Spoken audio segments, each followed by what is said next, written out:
You ready? Oh, God. Receive the prophets and all. In Jesus' name. Hit it. I did.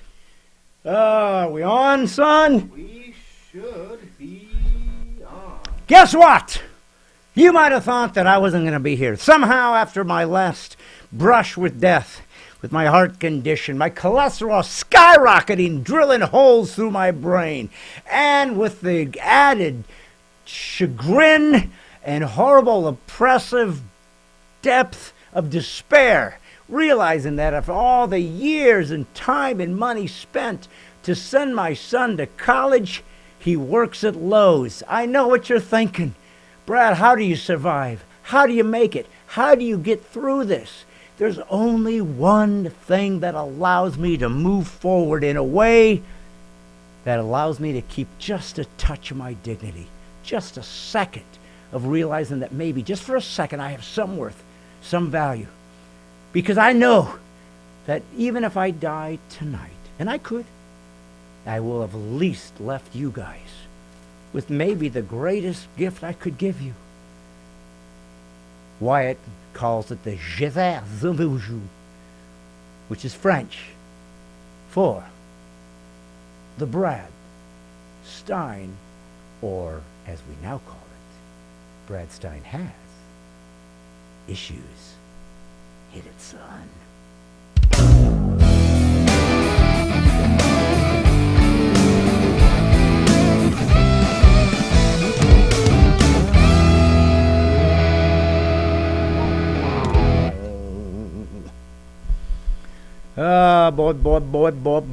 Bow. So, I always thought that what Yeah. I was saying was French for I failed French.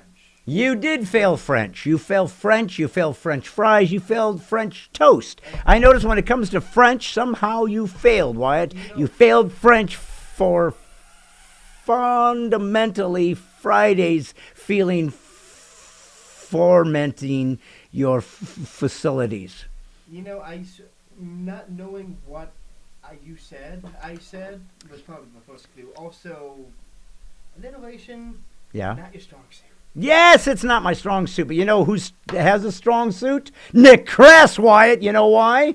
He's first. He's always first, folks. It's not even a contest. It's not a contest. Now it's becoming a rout. It's embarrassing, Nick. There's girls out there trying to get in, and you're just shoving your masculinity and your chauvinism he's shoving chauvinism all around. Well, listen, brother, you fight the good fight. You keep getting in there. I'm glad you're there. Welcome, welcome. It is Brad Stine Has Issues, brought to you by Christian Podcast Center. They're still going to be sponsoring us this year, as well as Glockstore.com, where you can buy all the pieces you need for any Glock that got blown out of your hands. Okay, Wyatt, let's go take a look at who's out there for a little bit. Nick Kress is there, of course. Samuel Dyan, hey, buddy. Josh Sipes is there. There's Karen. She comes in 1, 2, 3, 4th.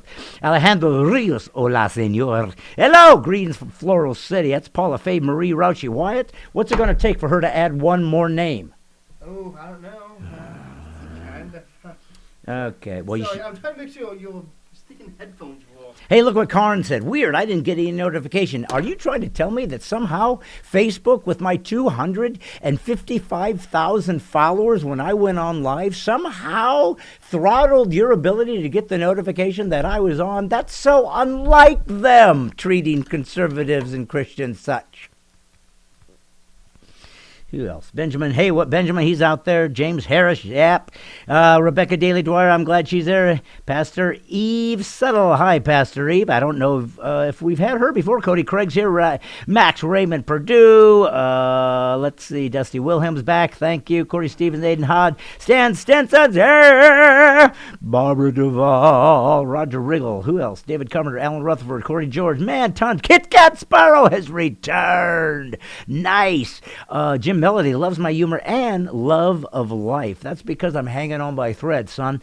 Louis Leone. Hey, Brad White, how you having? Are you? Glad to see your blessed show again. Wyatt, turn up your mic up. Turn your mic up. Can you yell louder, Luis? Can you get even louder fonts, please? Minnesota's here, poor guys. Boston, Mass is here. Ooh, love Boston. Wish they were normal. Haven't commented lately. Just released from the Facebook prison from the Hardin crew. Oh, Steve Whaley. I wonder what happened to Steve. Aiden Mahad's there, Mary Justina Webb. Lots of folks are here, man. James Harris, I got to get to the show, but I'm just saying, Kit Kat's feeling bad. Everybody, praise God. Help Kit Kat. Lord, help her feel better right now. See what I'm doing? I'm acting like I'm a televangelist. This is how they do it, what? Do they do it like that? I think there's some more praise Jesus. Praise Jesus! Yep. Yes. Yeah, well, you need to speak of that in a bit. Okay. Remember what you're talking about. Okay. Clearly, being in a church isn't big enough. Oh, there you go. Boise, Idaho's here, by the way. Did I mention that? Kerry Tudor's here. Kevin Quinn. They're all around South Carolina. Woo! And Mark McClure says, thanks for what you do, sir. Well, you can say thanks to me now, but we'll see how it happens. Wyatt, we're going to have to get into the show because we got a special show tonight. I'm sorry, we have to get... You're the only reason it takes us 20 minutes to start anything. I don't even know what that means. So when you say it takes us 20 minutes to get anything started, let's pretend that... 20 minutes, my friend. Let's pretend that this was your show. What would you do different? Let's pretend like tonight is the Wyatt Stine show. Okay. What would you do differently? Wyatt Stine Has Issues. I would spend 5 minutes maximum on addressing the audience. Okay. And then spending the remainder of my 55 minutes doing the thing they're here to see. Oh, shoot. Oh, also, I figured out what was wrong with the headphones. What's wrong with them? I muted them. Oh, you muted the headphones. All right. My son muted the headphones. Listen, I decided to start paying my son a tiny stipend to help. Too much considering what I just did. What'd you do now? Muted the headphones. Muted the headphones. See what I'm saying? I'm going to be wearing headphones later because we are going to be going live to Dripping Springs, Texas with America's Constitution coach Rick Green. And we're going to be talking about the Constitution and religious liberties when it comes to mandates of the elixir. So we're going to be talking about that later. So if you happen to have some questions for someone who is an expert on the United States Constitution and the Declaration of Independence and the Founding Fathers, maybe you can write some stuff down. I'd do it now, and we may not get to it, but we might. This year is going to be all about getting subscribers who want to come on regularly and help us so we can build the show. It's getting bigger and bigger, and those people are going to always get first dibs at actually asking questions. So when I have my guests on, not only are you going to get to listen to them, I'm going to let you ask questions too. You're participating. This is your show, my ministry, your show. And if you've never been on my show before or seen my show, my name is Brad Stine. New Yorker magazine called me God's comic. That's what I've been using for quite a long time. And Brad Stine Has Issues is what happens when comedy, conservatism, Christianity collides in a cacophony of clarity. So we're going to try to find those kind of worlds today. And so today, oftentimes, I start with laughter. I like to have fun. I want people to have a good time. Oftentimes, your days can be bleak. Your weeks can be bleak. You can have a bleak week. White, I said bleak week. You didn't see that coming. You never see those things. Do you have some like dictionary sponsorship where they pay you every time you say bleak? That's a great idea. Because if that's true, then that's bleak. Yes, but if they pay, who cares? Yeah. Anyways, here's what we're doing tonight. Now, I told you we're going to have America's Constitution Coach on at 7:30 on the dot, and that's only in about 21 minutes. So before we do that, I've decided that we're going to do something else. Today, I wanted to talk to you about a guy that's very popular out in the world of podcasting. His name is the Cosmic Skeptic, and I came across this clip of his. It's about 25 minutes. I'm not going to play the whole thing. We're going to do about 4 minutes to set it up.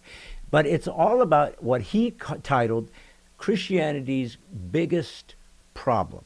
The biggest problem that Christianity has to try to legitimize its belief system as being true, right? And that's what we're always shooting for, is truth. And what he said was the biggest problem. I wonder if you would think to yourself, if you thought of as an atheist, or if you are an atheist, or you know one, what do you think they would consider the biggest difficulty for Christianity to cope with? Well, that's what he's going to talk about right now. It's about 4 minutes, then I'm going to come back. I'm going to talk to you about what I just heard him say so we can begin to unravel and unfold the fact that I do not only am I a Christian, I'm a Christian not because that's a religion, but because I actually believe one time in human history, and we got a big history of it, truth happened when God actually became a human. And there's nothing like it on earth. And once you see that and find that, it kind of helps you see things in a way you've never been able to see before. It's like you're given a behind-the-scenes look at how the world actually functions. It's amazing. It'll change your life. So I'm going to play, just for a few minutes, the Cosmic Skeptic. Some of you might know him. Very smart guy, young guy in England. And he's going to give you a beginning. We're only going to do 4 minutes. I might do some the rest of the next few weeks because it's a long thing. But here is what he considers Christianity's biggest issue, problem to deal with. Wyatt, hit it. Guess what? I gave a TEDx talk, which you can now watch via the link in the description. It's quite exciting, if you ask me. I've never done one before, and it'd be great if as many of you as possible could go over, watch the video, and give it as much engagement as possible. Speaking of engagement, I've also been trying recently to put more content on my Instagram page. That's exclusive Reels and IGTV videos. So it'd mean a lot to me too if you could follow me on Instagram if you're not doing so already. It's only a tiny proportion of the people who are subscribed to me on YouTube who are following me on Instagram, but I'm trying to boost that platform. So if you can go over there and give me a follow, that'd be greatly appreciated too. But anyway, let's get on with today's video. Now, I know that it's quite a bold claim that I've made in the title to have put my finger on the single biggest problem that Christianity as a religion faces. But let me explain. I want to put forward in this video what I think is the hardest objection to respond to if you're a Christian. Now, as you'll probably already know, the most famous problem that you have if you want to say that the Christian God, that is, an all-loving, all-powerful God, exists, is the positively colossal amount of suffering infused into the human experience. Suffering is so omnipresent that most of our time spent existing is time spent trying to avoid it.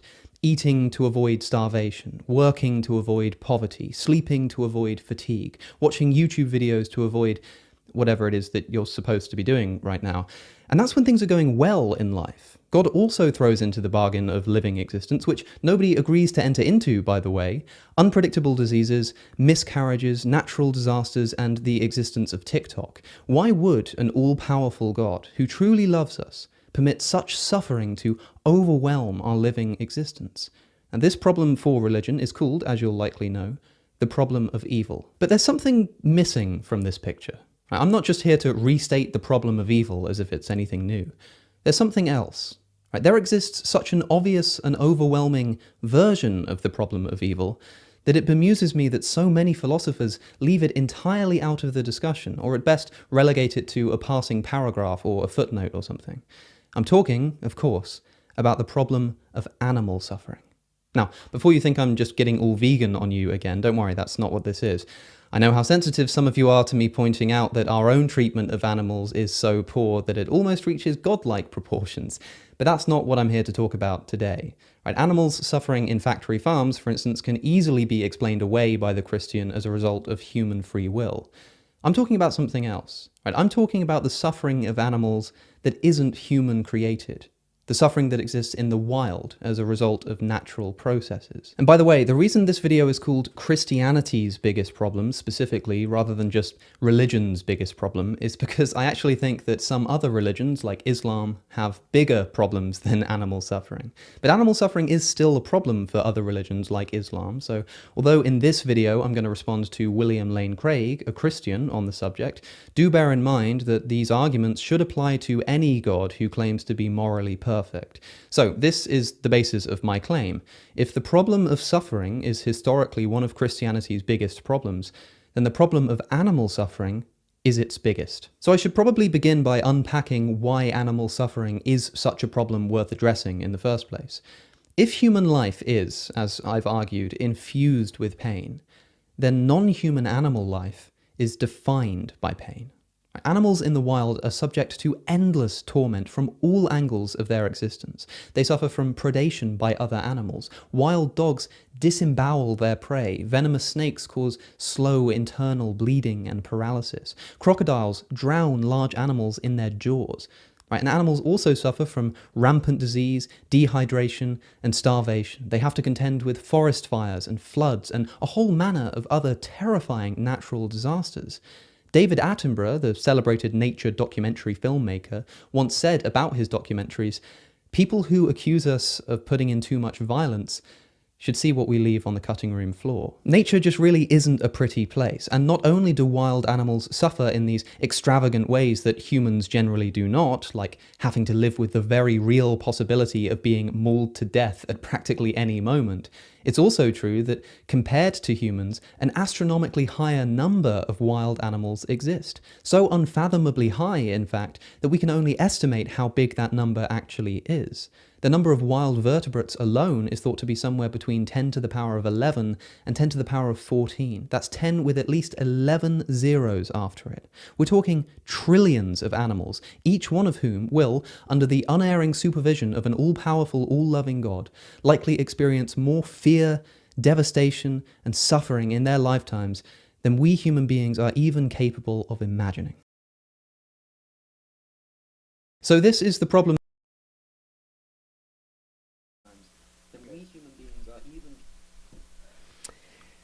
Well, so that was his premise. That's the launching of his premise. And I just decided that I've watched this guy for quite a long time, doing a lot of videos. He seems like a really smart guy. Clearly he is. He seems like a nice guy. I'm sure he is. I would love to have a conversation with him. I would love to have these types of conversations because, as you guys know, if you've been watching my show, if you've been watching me, if you watch my comedy all these years, the big questions are the ones that matter to me. If you only know me from watching videos of me on stage, if that's all you know, then you would probably think, that I'm this, fun-loving, crazy guy over the top, oh my gosh, type of guy. But I'm not. When I'm not performing, when I'm just meeting people on a normal one-to-one basis, I'm much more interested in talking about you. I like to hear about other people's ideas, thoughts, concepts, because I love to think about ideas. That's just how my brain's wired. And I'm not going to stop that or complain about it. It's the way I am. It has its downside because I'm severely ADHD and obsessive compulsive.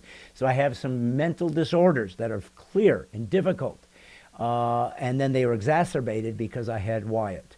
And he's a problem child because he's still a child and he's causing problems. But other than that, I put up with him because he does do my little work on the side here and puts up clips. Right, Wyatt? You're my clip boy. Yeah, that's my title. Only that. Yeah, clip boy. So here's the thing.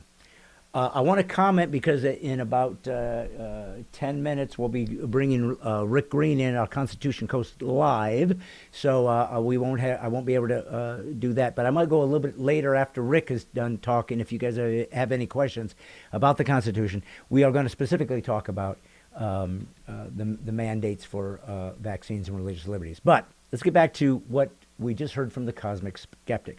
The first thing that I found interesting about him, and it's what I find about many atheists, is the problem of pain. Now, what you notice is his big thing wasn't the problem of pain, it was the problem of animal pain and suffering. That's what he said is Christianity's biggest problem. Now, I have said over all the years that I have talked with atheists and discussed things with atheists and listened to atheists over all these years, I found two things to be very, very consistent. Not always, but very consistent with the countenance of an atheist. They are angry and they are arrogant. Two things that just didn't comport. What is driving this type of personality trait?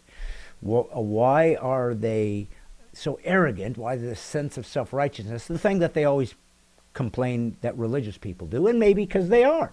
Because all humans are sinners and we all have similar problems. I just happen to know where ours come from. They don't. But why the anger? I actually just had a new Stine Has Issues, the old monologue format, where my entire routine was about why are atheists so angry.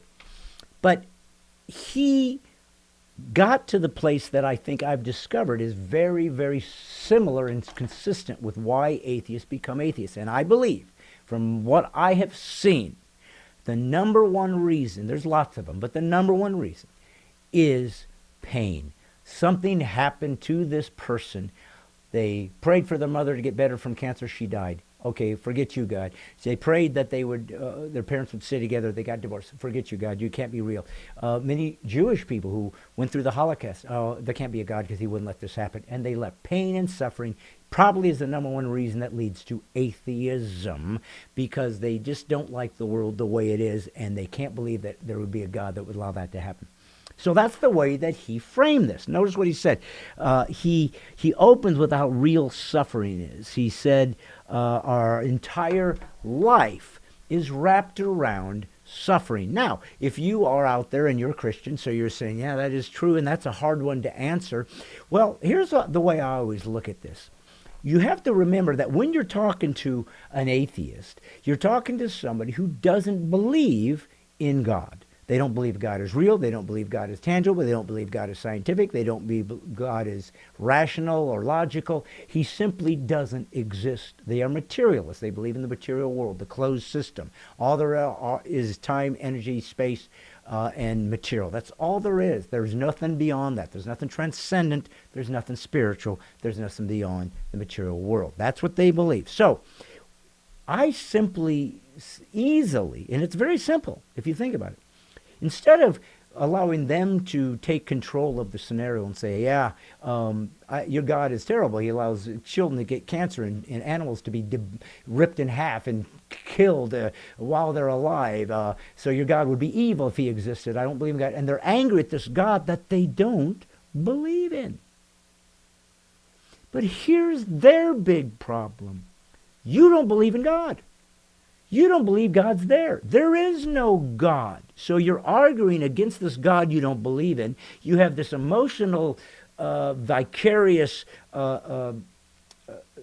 thrust of emotion towards this God you don't think is real. It's like they're saying, I want you to be there so I can shake my fist at you. But you don't believe he's there. Now, why am I saying that? Obviously, an atheist doesn't believe in God.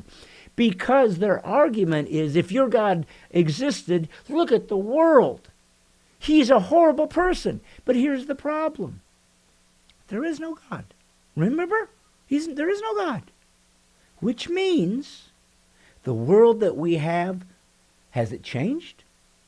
Is it still evil?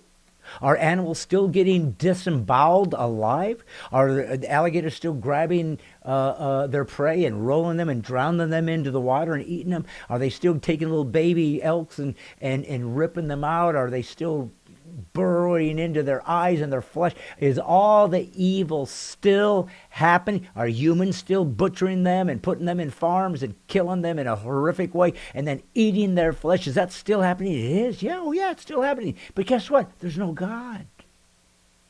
So now, all this evil that you can't stomach, well, it's natural. It's Darwinism. Your religion suddenly has to take full responsibility for the hell that we all live in. So the moment you want to start bringing up atheist, how horrible suffering is, you're going to have to look at it from your angle. If suffering's so horrible, it's your fault because you're a human being and, well, let's face it, there's no other person to intervene and help us. So if they're suffering, it's your fault. You got to go fix it. You have to stop it. But yet humans have never been able to stop evil throughout all of history. No one's been able to do it. Everybody that tries to be altruistic, even those who try to defend justice for those who are being hurt and slaughtered and the innocent, do so by war and shooting the brains out of their enemies. This is what we have. So if suffering is here, it's a result of the natural order that you say is true. So now what do? Another thing that's interesting that he said is that suffering is normal. It's normal. And he's right. Suffering is normal in the world. We know that. But here's my problem that they have now. If it's normal, but you're complaining about it, what you're saying is suffering is, this is important, immoral. Suffering is immoral. You shouldn't allow something to suffer, and you shouldn't cause somebody excuse me, or something to suffer. Notice what he is implying. You shouldn't. Now, those of you who studied philosophy know there's a difference between an is and an ought. Why? Do you know the difference? What does that mean? What's the difference between an is and an ought? Oh gosh. Look, man, I'm just clipboard. Okay. Hey, suddenly, clipboard came in handy. All right. An is something is. People do shoot other people. People do cause suffering. People do steal from others. An ought is what you should actually do. You oughtn't steal. You ought not to hurt. So an ought is when there is something, a principle about this behavior that isn't good, isn't right, and shouldn't be indulged. In other words, he's claiming a moral authority towards an action and behavior that atheism cannot account for. Remember, there is no ultimate actual meta-narrative. I've said this to you many times. There is no such thing as a transcendent moral truth.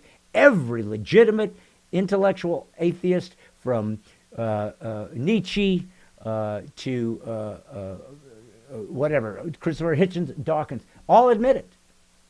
There's no meaning to life. So thus there's no morality. It's just cultural conventions. We simply make a choice to choose to not hurt somebody or kill somebody or eat somebody. But it's not wrong. We've just decided let's label it wrong. But if it's not wrong and I choose to thwart it, you can't blame me. It's just my natural nature. Remember, there is no God, so all the suffering is natural to me. Thus, you should allow it to take place and let Darwinism just take its course. And maybe all these serial killers are just weeding out the weak. Isn't that really what nature is? That's what you're stuck with, atheist. That's what you get based on your belief system that you think is true. So if you turn it around and make the atheist have to look at everything he's just complained about through the lens of what he believes is true, he's in a much worse condition. Because the only way that that guy could sit there with his who knows how many followers, hundreds of thousands, and complain about the immorality that God would allow suffering to take place. The only way that morality can exist that we can all agree on, no matter what tribe or culture or people we come from, the only way it can work is if there's an actual moral code inside of us, given to us by a moral code maker. And the only way you can complain about the suffering as immoral is if there is a person outside of the human condition that states the rules are immoral to murder, immoral to murder, immoral to cause suffering, immoral to harm others. So once again, an atheist in his argument to destroy and defy God is always proving that God has to exist. If he's outraged, he has to exist. So that is why I show you, why I love to talk to atheists. Why? They're very smart people oftentimes very well educated, oftentimes very well renowned in the scientific method, which is a wonderful thing that humans created. Christianity created it in the Middle Ages through Isaac Newton, Kepler, and numerous other Christian-based thinkers who in that time created the modern scientific method that has created the modern use of science as we all know today, created one time in human history. Yeah, there's been other cultures that had mathematics, or China had certain things, and I'm not saying other people didn't invent things, but the scientific method and the methodology we use to try to discover how things worked came up in the Renaissance, the time when Christians believed that God had made the world the way it's supposed to be, and that it's natural, that it's formed under laws. We can count on them being consistent, and so we can make calculations about them, observe them of nature, see this is the work of God, and wonder how things might work and draw conclusions. That's how science works. The irony always is those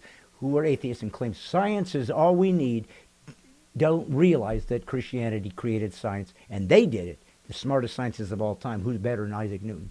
who believe that God is why we can even look at his handiwork. This is what it used to be like. Listen, I'd like to go on and on. I got a whole bunch of notes. I don't have time. That's just getting started. But I wanted you to know how important it is for me to explain to you. You need to know that Christianity is true and that you can live it and you can do it and you need to defend it, because people need to know. Well, listen, we're in this hell known as this COVID crap crazy. And here we sit trying to figure our way out of this thing and to get through it. And the only way we can do that is to speak truth and to see truth and to fight for truth. Why is Rick there? Not yet. Okay. Well, hopefully he'll be calling soon. So anyways, let's look out here and see real quick if we have any...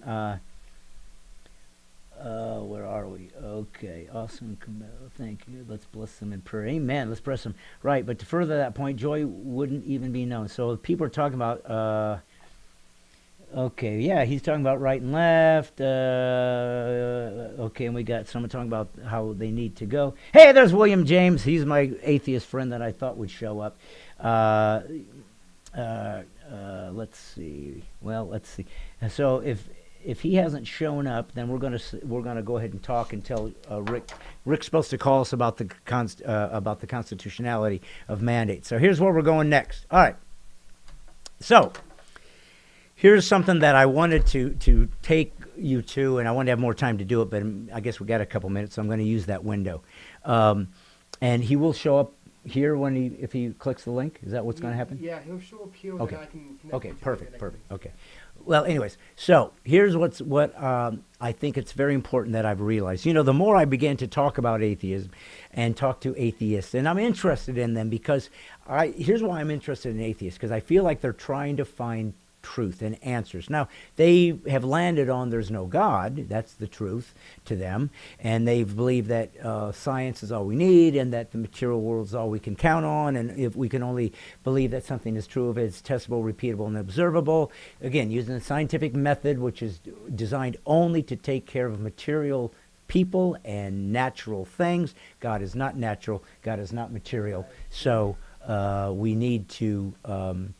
realize that he's not going to be found in the scientific method. So if you're looking for evidence, I haven't found God in a test tube, there must not be a God. Well, that's because that's not where he belongs. Is he here? I think it's not connected properly, but... Okay, well, can you hear him? Put on your things and see if you Yeah, can let me see. see if he's out there. So anyways, but the biggest thing, and I'm going to leave you quickly with this because I think that Rick showed up. Is he there?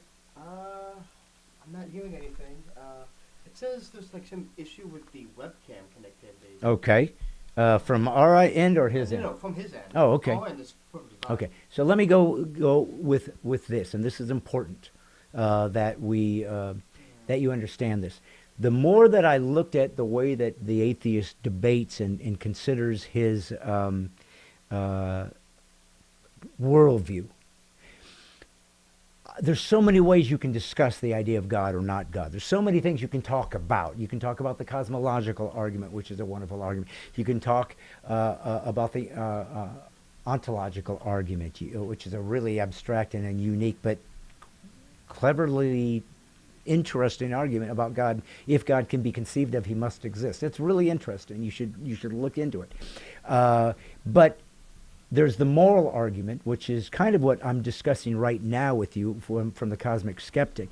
But other than that, what I feel is the most proof to me, and I feel like it's where I'm really going to develop my argument, my way of discussing these ideas with atheists, is teleology. See, I realize something. I can sit here and have a debate with you about morality or whether God should exist, or if he did, why would he allow suffering? I can have debates about whether this universe is fine-tuned for human beings or not. I could have that argument with you. We could have lots and lots and lots of arguments about that. But none of that matters. None of that matters. None of the arguments matter. None of the ideas matter. None of the concepts matter. None of the insights matter. None of your degrees matter. Nothing matters if nothing matters. Do you understand what I'm saying? The atheists from Nietzsche on realize that if God didn't exist, if we are here by accident, then there is no actual meaning to life. There's no author that wrote the book. There's no one who has an idea or a story to talk about. There's no one who created us for a purpose. We are literally organisms. We're no different than molecules and amoebas that are floating around, and accidentally they genetically mutate until something allows them to live a little bit longer, and that mutates in over billions, trillions of years without any thought, without any purpose, without any design, without any information. It becomes more and more complex until eventually it realizes that it exists and it's not here for any purpose whatsoever. It was just an accident. That's what an atheist has to believe if they're intellectually honest. Nobody will debate that if you're a true intellectual atheist. That's really what they have to agree with.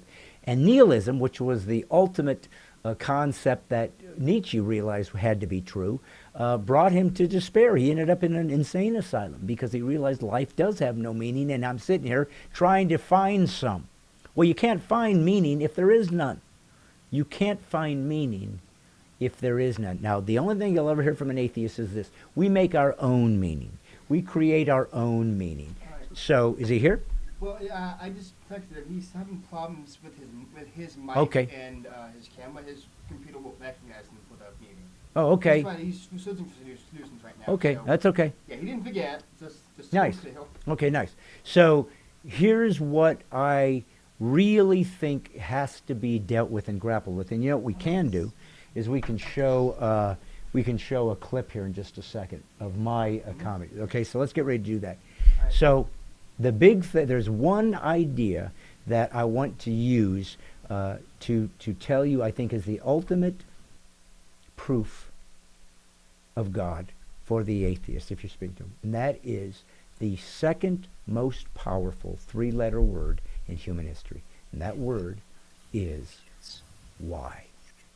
See, science, which is what they all live by, it's the only thing that gives them any kind of meaning, the atheist and the secular humanist, is science, which is all science does is describe. It's a descriptive way of seeing things. It tells us who did something, what they did, when they did it, where they did it, and who, what, when, and how they did. So it describes, and it does it great. It's a wonderful method, and it's allowed us to create all the wonderful things we've come up with. Things like vaccines that don't work, or data that can be fudged. I mean, there's lots of ways that science is abusive and immoral and destructive, but it's also changed lives and helped and healed people as well. Not science, but the scientific method, observing how the natural world works so we can find ways to divert the germs and bring in the cleansing. So again, science has always given theistic status, deistic status. Science did this. Science doesn't do anything. Science is simply a method for humans or scientists to observe things, and then humans do things. Scientists do things.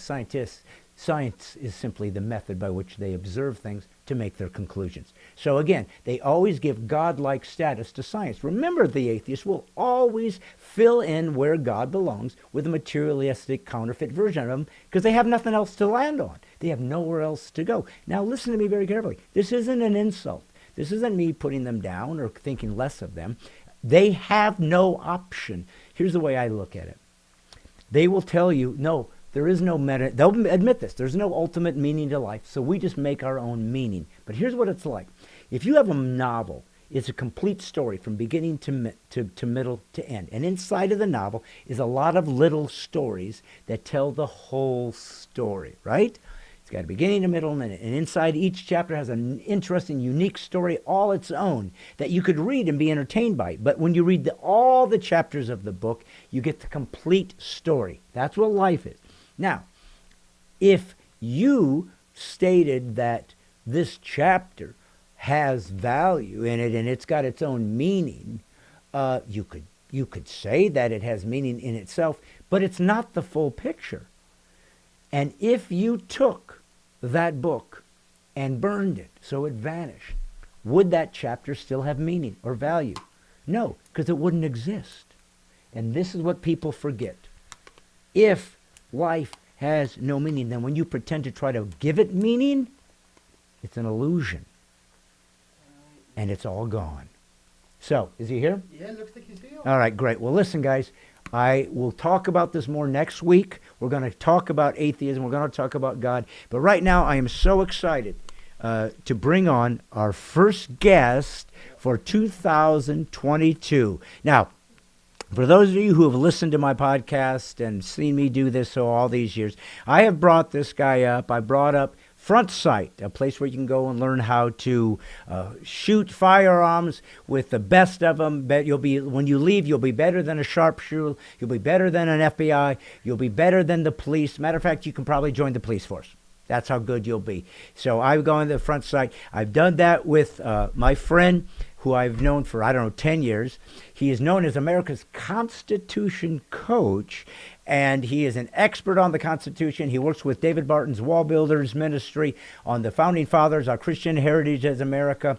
And we have done a show called the Comedy Constitution Tour for many years, and we got a whole brand new event coming up about biblical citizenship that Rick created and spearheaded, and we're going to be doing some live events out in Texas here soon and other places.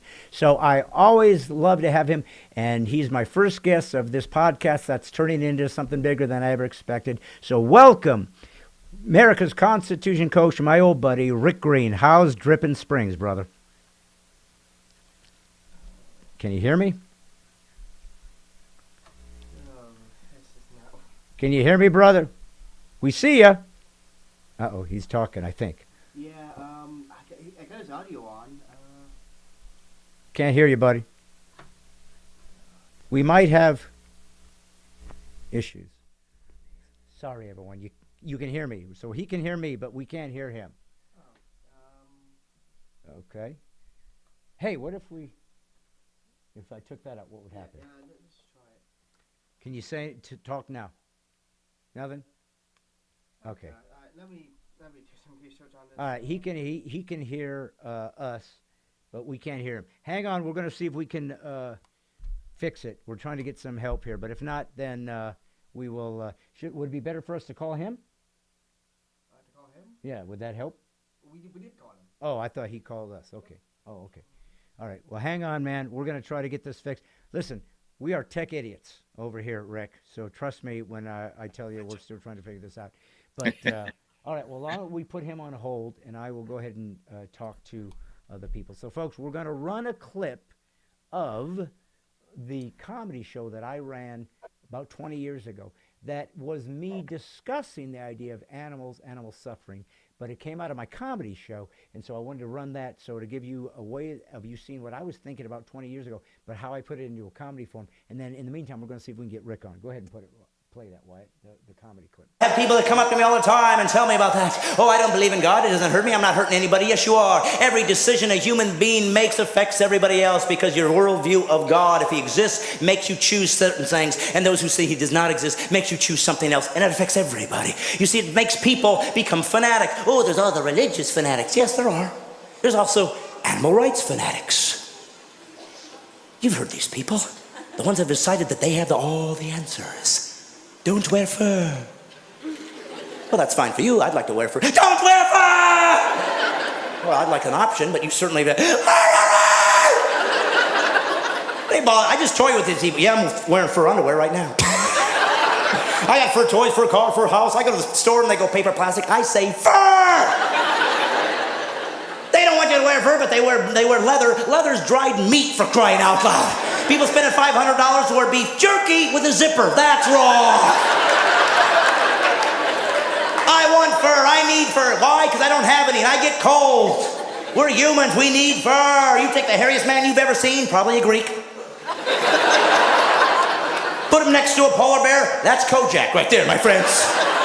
Come on, that's the way it is. You see, the worldview matters. And I'm not afraid. I'm not anti-animal. I'm pro-human. It's not people that care about animals that I care about. I think it's wonderful that people care about animals. What bothers me is people that think that animals and humans are equal.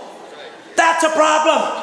They'll actually say that they are equal and deserve rights. First off, you can't give a right to an animal. Why? Because a right is a philosophical concept based on the fact that you know you exist and know you can die. Animals aren't afraid to die. They're afraid of getting chased.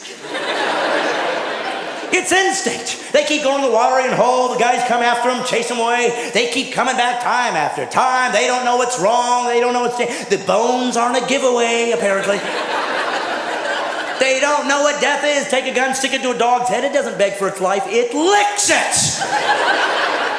He's simply an animal, but we must be humane to the animals. Humane from human. I need to treat them like a human. Why? We got whales that end up on our beach. We'll spend $1 million throwing them back. One of us fall out in the ocean. Let's see. The whales eat us. Eat them back. They're used to it. It's their way. Honor their culture. But you see, people don't think that way because they don't understand, oh, we're all the same, and who are we to be speciesists? That's what they'll say, speciesists. It doesn't amazes me. I'm telling the people simply this. The very fact that we even talk about how we should treat animals proves we're better than they are, because I guarantee you, animals in the Serengeti right now, they ain't having this conversation. If it limps, it's lunch. That's how they play. You see, we care about people because we believe that people are intrinsically valuable if you're a theist, that God gave you value. See, the very people that we most care about, the children. Oh, we must help the children. If somebody hurts a child, we think you're the worst person, should be thrown in jail. How about the elderly? If somebody hurts an elderly person, we think you're the worst kind of person. Throw them in jail, throw away the key. Or the infirm. Anyone that's handicapped, if they're hurt, we think they should be thrown away. Think of that. Who do we most care about? The young, the old, the infirm. The same three categories animals choose when they go hunting. The young because they're inexperienced, the old because they're slow, the infirm because they can't get away. They hate them. They have no desire to give them grace or mercy because they're just food. That's why we're better than they are. That's all I'm trying to say. It's not that hard to figure out. They don't want to give you any kind of information like that. They don't want to do anything like that. They just want to tell you not to do it. Oh, you can't do that. You must be careful. If you care so much about the animals, go into the animal kingdom and teach them to be nice to each other first. Will somebody please help these wildebeests? There's like 500 wildebeest, one cheetah, they all scatter. Teach them to organize. You're much heavier and bigger and there's 500. Stop. Circle the cheetah. Dog pile on the cheetah. But what do? Oh, look, the cheetah's got old crippled Elmer. Whatever. Guess that makes more room at the watering hole. That's the way they are. And then they get mad at people that hunt. Oh, you hunters, they can't stand you. We've got to stop the hunting, ban the hunting. But they aren't even consistent. That's what bothers me about these people. They only care about the cute animals. Just the good-looking ones. Oh, the spotted owl is being harmed. Oh, my goodness. Oh, look out, they're hurting the harp seal, Oh, dolphins are getting caught in the tuna net. This is my favorite. Stop. Dolphins are getting caught in the tuna net. Dolphins are getting caught in the tuna net. Yeah? What about the tuna getting caught in the tuna net? They're not crazy about it. But tuna are fish, and fish are ugly. They never help the fish. People never chain themselves to a dock. Be kind to carp. Never happens. They don't care about the ugly ones. Yes, but dolphins are second to humans in intelligence. Really? Then tell the dolphins to go around. Who came up with this idea they're so smart? I've seen dolphins at SeaWorld. They dance on their tail, bounce a ball in their nose, and go through flaming hoops of fire 5 shows a day, 7 days a week for a sardine. Hey, Brainiac, get a union. They don't like the fisher people. Can't stand you guys. No, we can't let this happen. We got to go after the hunters. The hunters. You see, that's all I'm saying. If you're going to go after hunters, you should go after the guys that catch fish. They're the most ruthless hunters I have ever seen. I mean, if I shoot it, it's dead. They'll catch this poor fish, battle it for 20 minutes, pull out of its environment. It's suffocating. Meanwhile, I'm taking pictures, showing it out. Hey, look what I did. Hey, look what I did. Take stinking pliers, rip the hook out of his face, and then throw him back. If I'm a fish, I'm thinking, what was that all about? Eat me! I got a big hole in my face now thanks to you. I'm a freak. Gotta join some fish sideshow. Hi, I'm Blowhole.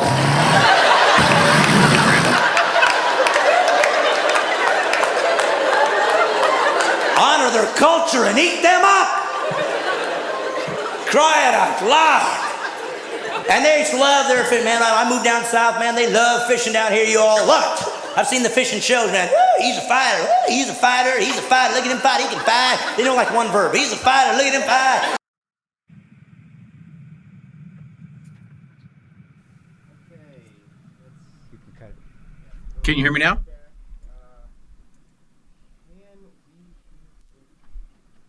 Well, Rick, my goodness, No. brother, I am so Not sorry, working but I guess you can still hear me, but we can't hear you. I don't know. You have to understand something, Rick, and I'm just going to tell this to you personally because everybody can see you, but they can't hear you. I don't know sign language. Years ago, around 25 years ago, I made the mistake of having sex with my wife. And when I did, I ended up with a human boy named Wyatt. He's my co-host here. So he's been running my show, and he's the tech support. And unfortunately, he told me everything was going to work fine, but it doesn't. And we're going to definitely have you back on often because I want all the people out there to know who Rick is. I want you to understand what he's doing out there. He is a good fighter, and he is going to teach you about the Constitution in America. There are people like him and many others fighting the good fight to try to keep liberty and freedom alive here. We're going to be getting him maybe next week so we can figure all this out, but I don't want to leave him here. He's got his own show to do and so forth. So we're going to, I'm just going to cut him loose. No, hold on. Wait, what? So the audience can hear him. We cannot. Oh. Simple. Audience can hear me. Put that up there again. What does this say? Oh, this will Put make that a up. great show. Rick, put that I up. get to say things that the I didn't see audience it. can Put it hear, up. and Brad can't hear them, and he has to Oh, respond. I know. So here's the thing. So they said that they. The audience can hear him. Only we. Hey, Rick. I heard that. I Yeah. heard that. We can solve this. How? I'll just listen to the recording. Okay. And then relay This- what he says. So, Rick, here's No. what I just heard. Apparently, everybody can hear you but me. So I'm going to That's try to do awesome. an interview with you, even though I can't hear what you're saying. And my son will listen through his iPad. So here's the thing: it's going to be it's not going to be as perfect as it could be. But Yes. I want to ask you. This is the question I really wanted to get at. You are our Constitution coach of America. Yes. So you have been fighting this fight. You're in Texas. They've been doing a lot of lawsuits and trying to overstep these mandates and so forth. So even though I can't hear you, I'm going to let you bring your information to my people who need to hear this. So what I really am curious about is the Constitution have anything specific that we can draw from or that the courts have been referencing in regards to the mandates of vaccinations and especially in regards to religious liberty. We know for a fact that the first line of the Constitution stated that your conscience, your religious belief system is sacrosanct, cannot be abridged, and will be the single most important right as an American you can have, because all your other rights will come from the fact that you have this right to believe and live your life as you choose. So, can you tell our people out there, do the governors and the president and whomever have any precedent whatsoever to mandate you have to take a drug into your body, wear a mask, shut your business down, and where does religious liberties come in? Go ahead. Okay, so there's Okay. two different answers. One for the federal government and another one for the state governments. All right. For the federal government, the answer is absolutely not. Zero authority for the federal government to require you to have a vaccine, to tell you how to handle your medical decisions. No federal say whatsoever. It was appalling, Brad. Absolutely appalling. I mean, it was like 4 hours of a root canal listening to the Supreme Court hearings last Friday on this very question because they ignored the main question.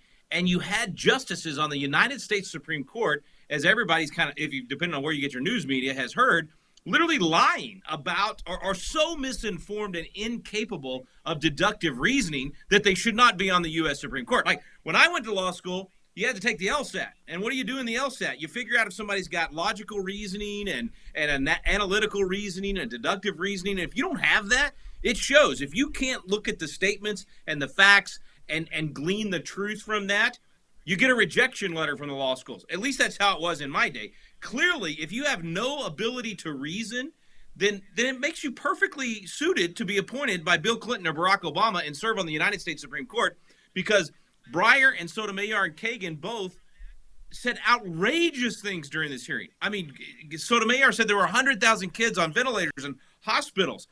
There aren't even even the CDC had to come out and correct her and say there's maybe 3,500 kids that are in hospitals because of COVID. And then they turned around in the same sentence and said, really about half of those, like adults, are not there for COVID. They broke their arm falling off at the playground, and they went in and they got tested because they test everybody going in.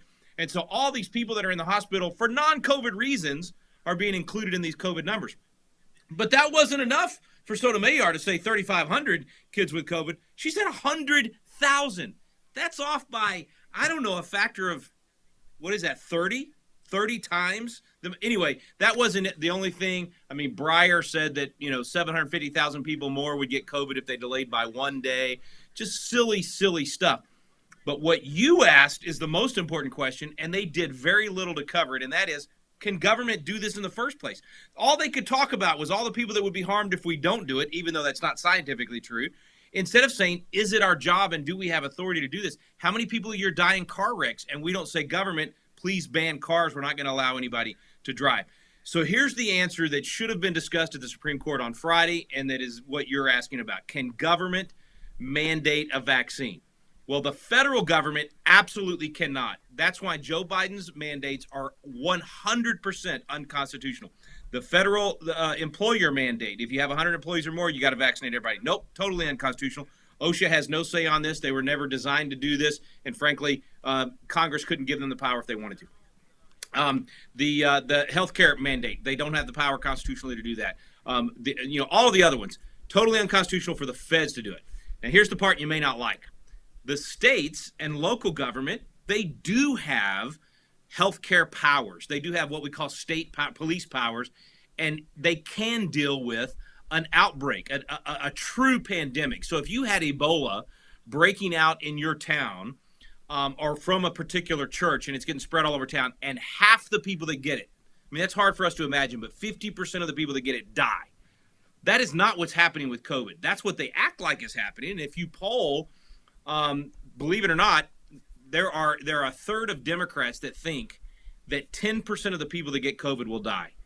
That's off by a factor of over 100. It's 1/10 of 1%, and that's actually only in the categories where you're really susceptible. So they are way off because they've been lied to and lied to and lied to, and they actually think COVID is way worse than it is. But let's say it was Ebola and half the people are dying. We would want government to do something to quarantine and to keep people from giving everybody Ebola and half the population dying. That makes sense. The founders knew that. They dealt with yellow fever. They dealt with smallpox. So they understood that local police power. But it has to be that bad. It's got to rise to what we call in constitutional law a compelling interest.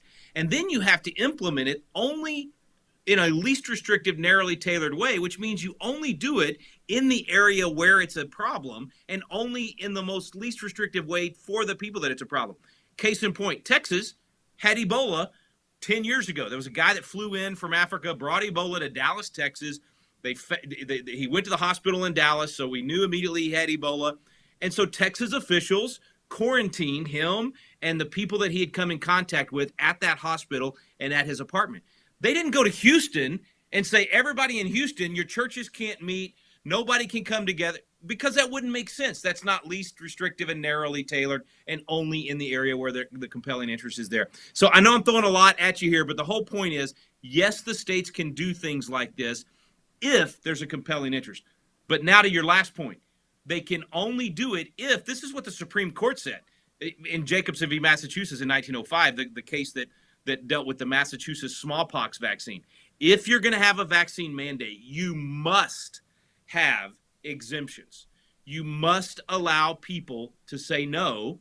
That may mean that they don't get to go to certain places in that town where there's a lot of population gathering. This was smallpox, which is 30 to 50% death rate, so almost as bad as Ebola. And in some places it was as bad as Ebola. It's not COVID, it's smallpox. And the Supreme Court said to this guy, Okay, so you have medical issues why you don't want to get the vaccine. That's fine. You just got to pay the $5 fine. That's it. That's all you got to do. But you still get your exemption.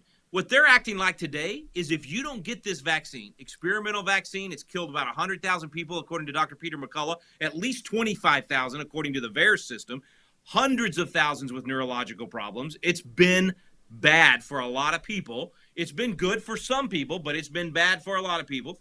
If you decide you don't want to get the vaccine, now they're telling you you don't get to have a job. You don't get to go anywhere in society, let alone those highly crowded places where there's an actual outbreak of this virus. No due process. So in other words, we don't have any way of proving that you're the culprit here. The vaccinated are spreading the virus. The CDC finally came out today and said the vaccine does not stop the spread. It doesn't keep you from spreading the virus. It doesn't keep you from getting the virus. So what is safe and effective? I mean, you know, you can see my shirt, man. Come and make me. I mean, this is Texas. It's all about come and take it, right? Well, come and make me at this point. That's a really long answer, man. I'm sorry to preach. This is why I love it that you can't hear me, and I just get to talk as long as I want.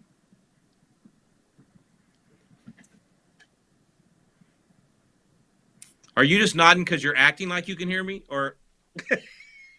No, I kind of can hear you now. So amazingly enough, because I figured out a different place to plug it in. Well, listen, I really can. Can you hear me when I speak? I hope so. I do. Yes. So what you're saying is it wasn't Wyatt's fault. It was your fault. I'm a little lagging from what I was talking. Okay. So here's what. It was Wyatt's fault. It's always Wyatt's fault. So I know that Washington State is about to vote on whether the medical authorities can actually decide if they can demand somebody be quarantined or put into isolation. And they're going to vote on that. And once, of course, they're given powers to begin to dictate the movement of a human being, we're looking at nothing different than the quarantines during World War II for the Japanese. We're looking at nothing different than, it always seems like a big leap, but obviously Jews in concentration camps. When a group of people is singled out and being told how they must live based on a bureaucrat that's controlling it, that's totalitarianism, period. That's right. Now, as you said, there's only been small windows of opportunities for the medical experts to isolate certain people for certain reasons because there's too much at stake. But it's not to punish those who are okay. And like you said, and it's not for hundreds of miles away. It's for a very specific group in a very specific case, and that's how it's always been. But I think the bigger problem here is that it seems to me that they're very much focused on seeing how much of our autonomy can be restricted.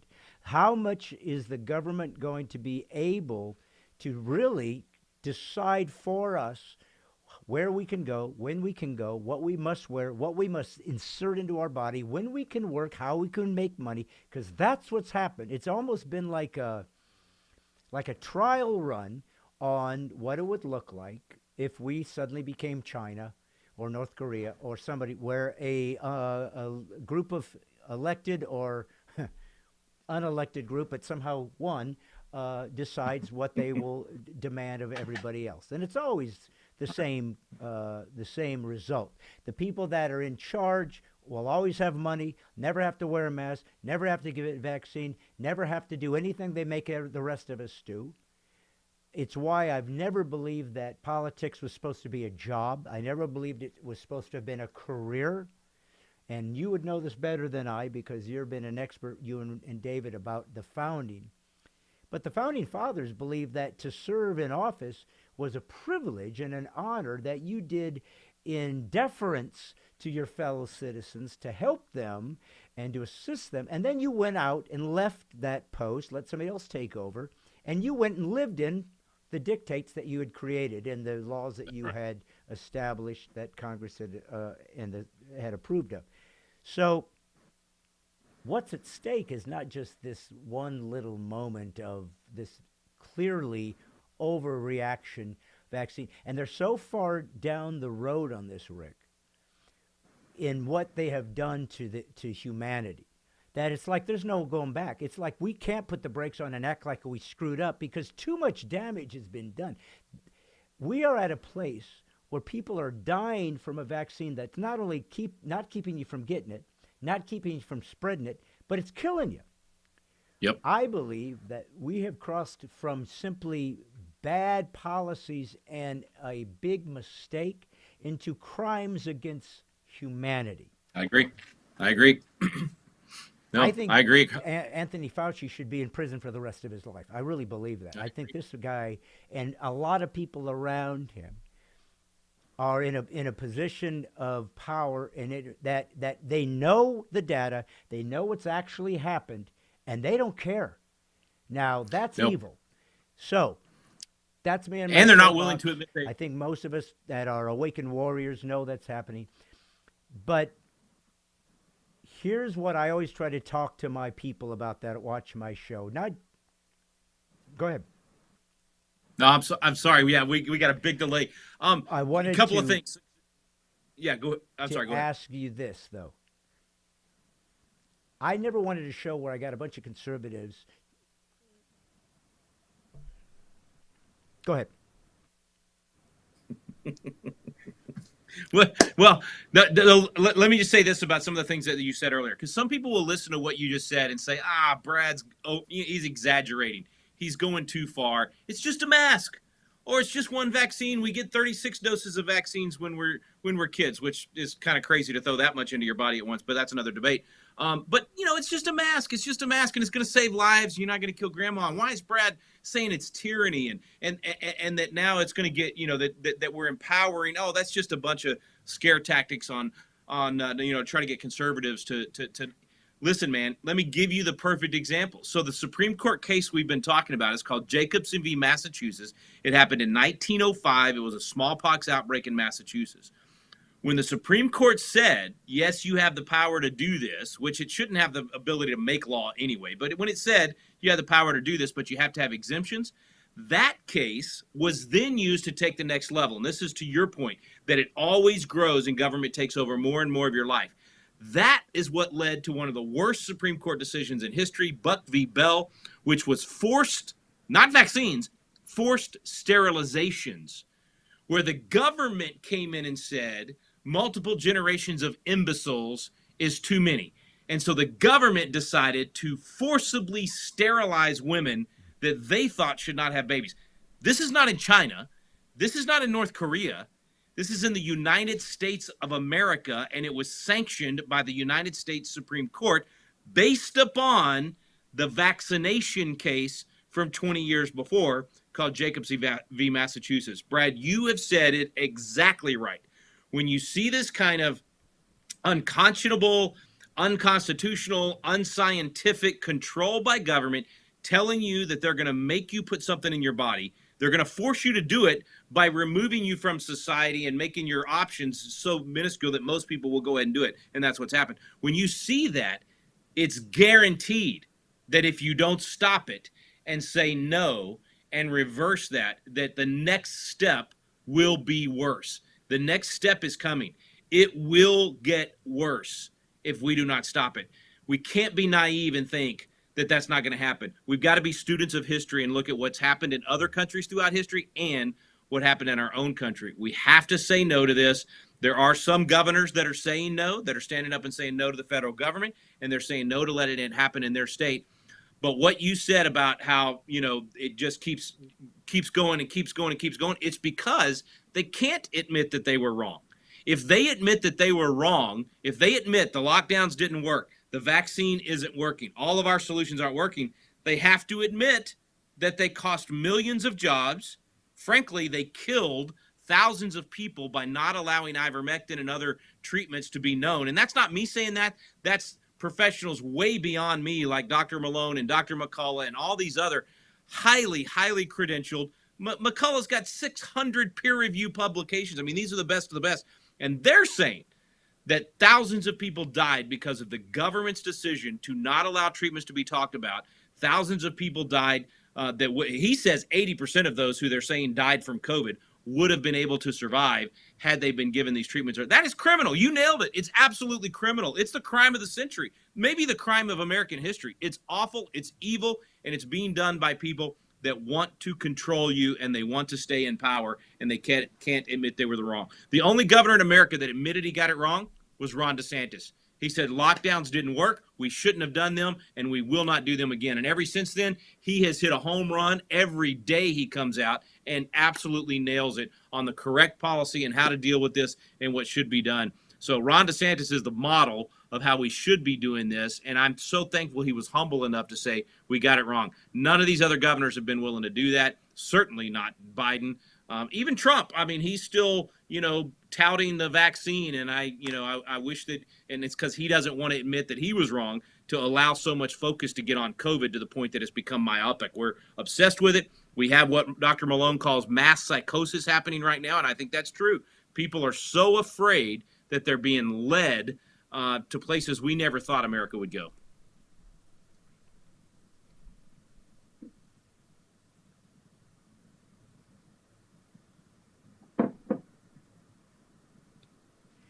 Well, you and I have done so many shows together and performed and been in front of all these Americans throughout this nation, good people that just want to love God and country and be free and live the life that they thought America was.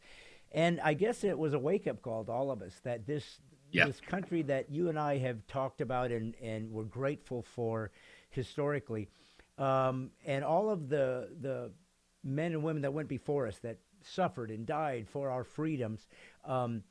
It was such a wonderful, noble thing to talk about.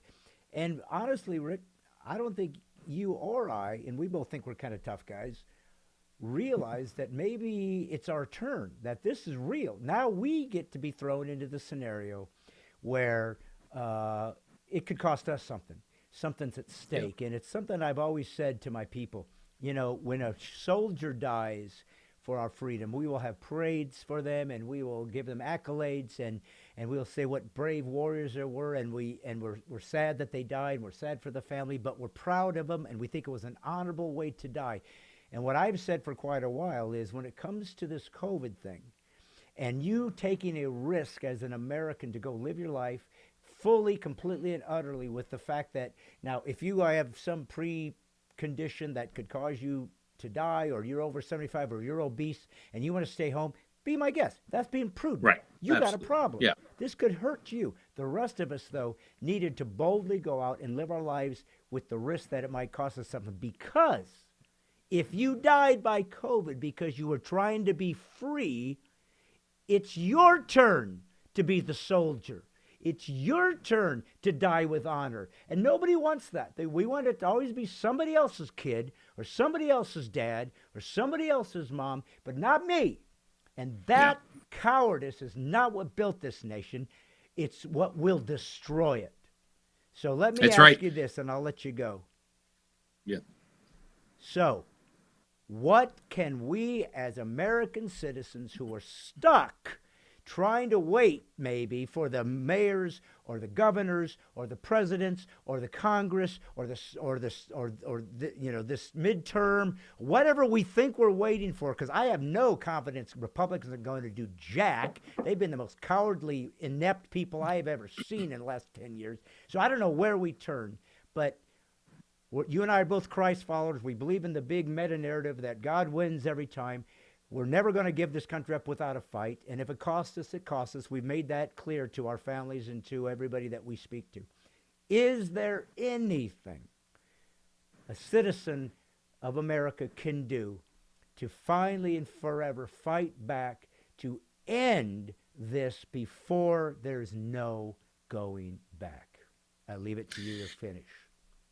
Yeah, so many things you just said, so right on, Brad. And first I want to address the sacrifice point that you made, because we have been a spoiled generation. We have enjoyed this freedom and not had to pay a price for it. We have lived out, the Brad Pitt speech from the, Fight Club, the middle generation, no Great War, no Great Depression. We buy things we don't need with money we don't have and go to jobs that we don't want. All of that stuff was right. He was right. We've had it easy. We're spoiled. And as a result of that, we've become soft. I was just at, you and I did a special on the Alamo a few years ago, and I was just there a couple of weeks ago with former Governor of Texas, Rick Perry, and we were filming a Texas curriculum. You came in and filmed some at San Jacinto or wherever it was. I can't remember now where you went when you came in a couple of weeks ago. But anyway, bottom line, we were at the Alamo, and all I could think about was there were no snowflakes in the Alamo. There were no wimpy, oh my goodness, I might get a virus. Oh, I might get sick. Oh, I might die. None of that. They charged into the Alamo. You and I did the story on the Immortal 32 from the Gonzales who fought their way into the Alamo to die for liberty, exactly like you're talking about. And the reason we're in this mess that we're in right now, where Americans, the United States of America, is bowing and cowering and being snowflakes to a virus that 99.9% of people are going to be fine getting. The reason we're doing that is because we don't know who we are anymore. The Ronald Reagan quote is 100% on right here, where he said, if we forget what we did, we won't know who we are. We don't know the warrior DNA that we have because we've forgotten what we did. The American DNA is not a bunch of snowflakes. The American DNA is made up of those people that you marched with for the Minutemen that stood on April 19, 1775, outnumbered 11-1 for the shot heard around the world. The American DNA is made up of those men at the Alamo who were outnumbered 40-1 and died for freedom. The American DNA is made up of those New Yorkers that stormed into burning buildings to try to save people. That's the kind of courage that we have. But because we don't know our history, because we're buying the lies of critical race theory and all of these things, it's weakened us to the point that we are now saying, government, come save me. I don't want to get this virus. I'll do whatever you tell me to do. I will give up everything. I'll stop worshiping God with my fellow believers. I'll stop going to church. I'll stop going to work. I'll let my business fall apart. If you'll just save me, government. We're worshiping the twin golden calves of pseudoscience, it's not even real science, and government. And they failed us completely. And now here's the good news.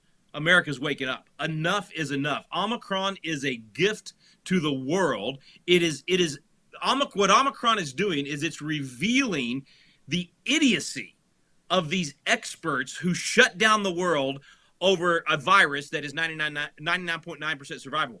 Because now you have this variant that is not only going to be almost 100% survivable, it's not as bad as a cold or the flu, and they're still saying, we're going to shut you down. We're not going to open our schools. We're going to make you get a vaccine that we've had to admit is not safe and is not effective.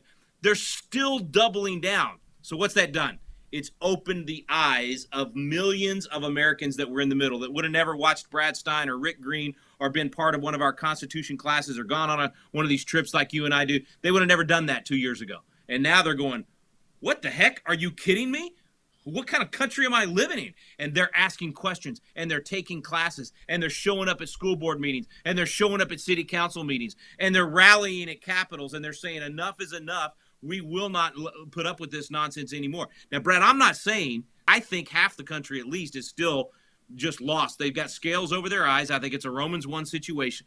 Professing themselves to be wise, they've become fools. They've literally been blinded. And I don't know that we're going to wake up those people, which is why, to your point, I think it's going to get ugly. I think it's going to get worse before it gets better. And folks, you better buck up. You better cowboy up. You better get ready to stand for truth and be willing to sacrifice, possibly have to move your family to a state where you can be free, possibly have to get a totally different kind of job, possibly have to run for office yourself in order to stop this lunacy from happening in your community. But I think what's going to happen is we're going to end up with much more red areas and much more blue areas, and people are going to have to vote with their feet. So now to your last part of your question, what can people do? Number one, you've got to get educated on this stuff. You cannot trust the experts anymore. You cannot trust the talking heads, even us right now on this program tonight. You got to do the homework yourself, and you got to be willing to study. So take a Constitution class, take our biblical citizenship class. It's free. We give it away. sign up at biblicalcitizens.com and join us on Monday nights. We're going to get Brad to join us on one of those as well.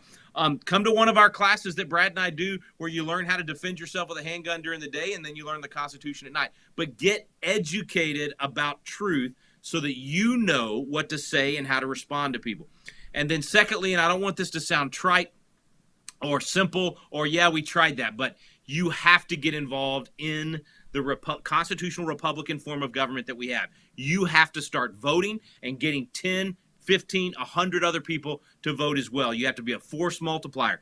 We can't give up on elections because of their cheating. We can't give up on elections because of their bill in Washington, D.C., where they're trying to take over elections. Look at what happened in Virginia. Because we woke up, because the CRT and all the things at that Loudoun County School District were so bad, it awakened enough people to show up, and we won an election nobody thought we could possibly win. That's in a blue state where they didn't have voter ID, where they did mail-in ballots for everything. All their stuff, all their dream list was happening in Virginia, and we still won.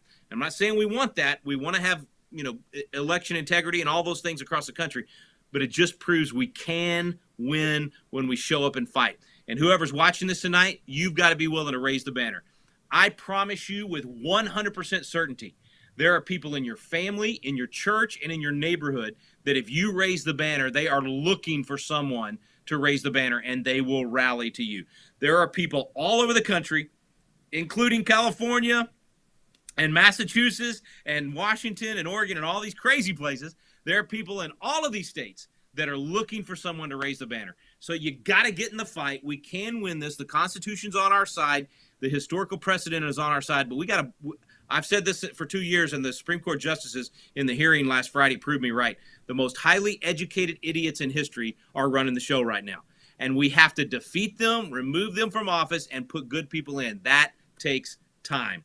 So it's going to be a few years before we see the big victories that we want to see. We got to do the ground game. We got to do the hard fighting, the digging and the planting and the watering and all of those things before we're going to get that fruit. It's going to take time. But you got to start building your own tribe right there in your community of people that'll go with you to speak at the school board meeting, go with you to show up at the legislature, possibly help you in your campaign when you run. That takes time to build. We're here to help you. Watch Brad, watch us, and we will encourage you and keep you in the fight. All right, I'm sorry I went so long there, man.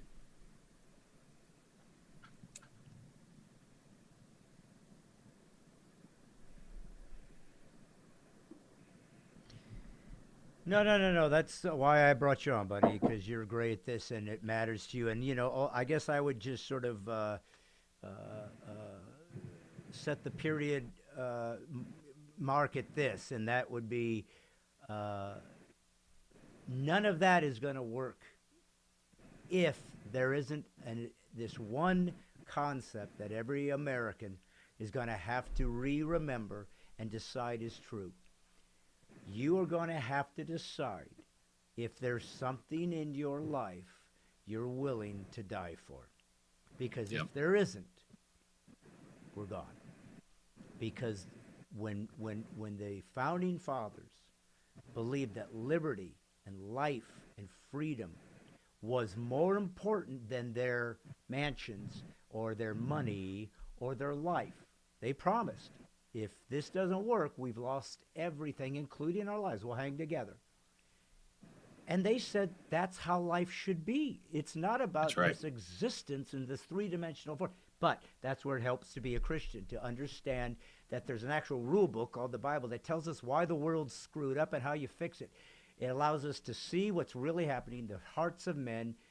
They're never going to change. They're never going to be better on their own. If they're evil, they're going to stay that way unless they repent and get better. And you're going to have to fight evil with justice and power and strength and courage. And you're going to have to be willing to face whatever that might cost you and your family.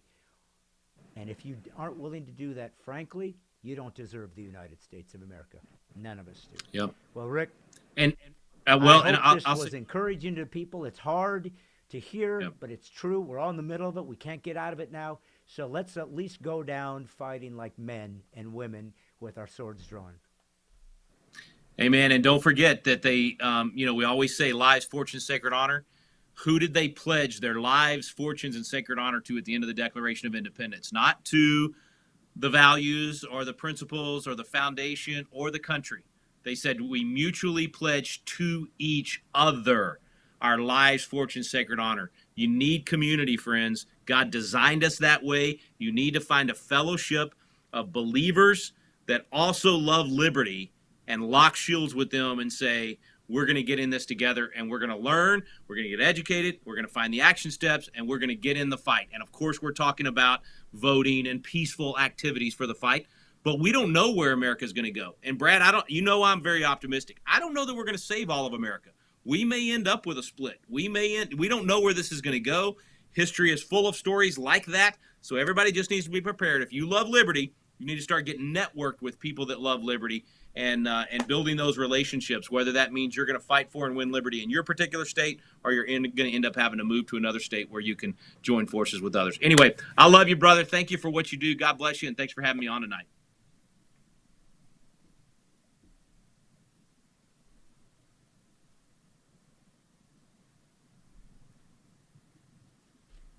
You too. Thanks so much, Rick. Folks, this was Brad Stine Has Issues.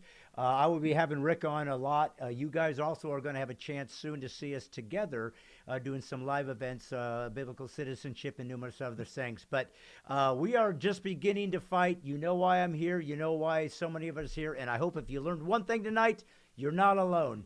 The truth is marching on. PC free is liberty. This is God's Comic Brad Stine saying, I'll see you next Monday. Hang on. Get your powder dry. And let's fight. God bless you, folks. See you next week. Thank you.